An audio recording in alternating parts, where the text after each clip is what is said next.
If you are not teaching your young Black girls and boys about how to look non-threatening or how to diffuse a scenario, it's almost like you're being negligent and you want them to survive. And we all learn that skill set, our special superpower, growing up. So while I have your attention, I'd like you to know. Nobody knows that every time I speak, there's fear, but I do it anyway.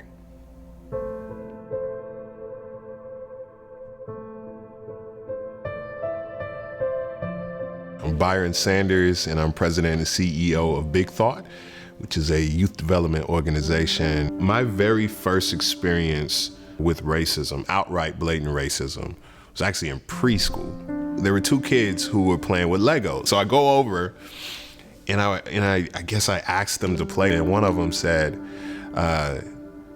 no, get out of here, nigger.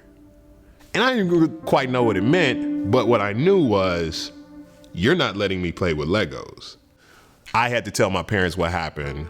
That was my first conversation about racism. I got baptized then. And there've been incident after incident, moment after moment, all throughout my life. But as I grew and came to understand that it's our entire society in America has been built off of this false notion of a hierarchy of human value, with whiteness being at the top and blackness being at the bottom. So from my very first pre-K moment to the many moments that's happened after that, I've been committed to making sure that people who look like me, Black folk, have a chance at what we wrote down, our country wrote down in those papers on parchment, a couple hundred and so years ago. I think I was equipped as a young person because of the elementary school that I went to, called Adele Turner. I just learned to love being Black. And so for me, when I went to places and spaces where I knew that I was going to be one of the only ones, whether in school or professional, I still had in me a love for who I was and my history and my culture, right? We're all made from the same God stuff. We're all made from the same stardust.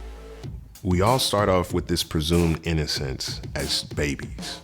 And everybody still looks at us around then as beautiful.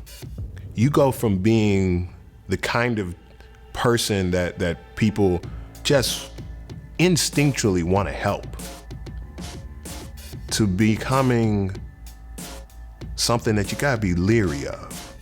It feels to me like that happens somewhere between like 9 and 12 for a Black boy. But it's jarring to see you go from being someone that people might have wrapped their arms around to all of a sudden being something that people fear.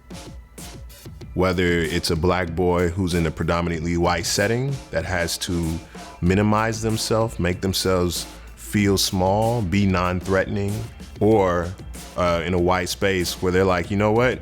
This is what you think of me. I'm gonna own it. I'm gonna be all of that. A lot of who we become has a ton to do with the racist lens through which we are viewed, whether we're in a predominantly white space or predominantly people of color or Black space. And so you grow up thinking that this is who you are without recognizing all of the forces that nudged you one way or another. This is about us reclaiming all of who we were born to be and loving each other. Things have not been even in our world. It does not mean that we're saying that white people don't have to work hard in life. That is not what this is. That's not the definition of white privilege. What it means is you work hard in your life, we work hard in our lives. We're not starting at the same place. That requires policy remedies with housing, with education, healthcare, real wealth building pathways for Black folks who have been historically disenfranchised. And we're not looking for handouts. We're looking for us to all invest in each other. And if you see a place where we've been disinvesting, we have a responsibility to put resources there in a smart way with good policy. Bring that racial equity lens with you everywhere you go and in everything that you care about. And I promise you, we're not going to be having this same conversation 50 years from now. I see more people willing to engage this thought than I've seen before. And I think, let's lock arms and leverage this all together. Let's do this together. We can do this. Don't shrink from this moment. Don't just walk away. You can love Black people and yourself at the same time. So what's next?